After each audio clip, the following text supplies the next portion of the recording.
নাদিয়া কত কাজ করছে, ওর শখের মুরগিগুলো তো আমার ছাদের অবস্থা খারাপ করে দিয়েছে, আর নাদিয়া ওই জন্য পরিষ্কার করছে। ও নাদিয়া, তোমার শখের মুরগিগুলো কি করলো? তোমার ছাদ খারাপ করে দিয়েছে তো, সব নোংরা করে দিয়েছে তো।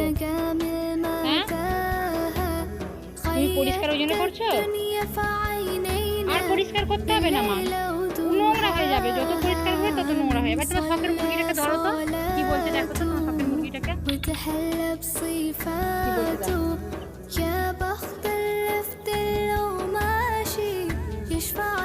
শখের মুরগিগুলো ছাদের অবস্থা খুবই খারাপ করে ফেলেছে, আর ভালো লাগে না পরিষ্কার করতে। গাছ হয়েছে ডিমে শাক রান্না করব ভাবছিলাম, কিন্তু এরা তো এর অবস্থাও খারাপ করে ফেলেছে। কি করব এদেরকে নিয়ে?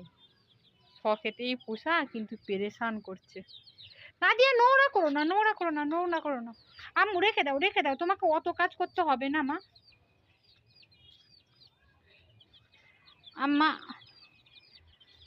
এই আম গাছ, ছোট আম গাছ, কত মুকুল এসেছে দেখো। আমার নাদিয়ার জন্য লাইক করো। নাদিয়া বন্ধুদেরকে বলে দাও যে বন্ধুরা আমাকে লাইক করো।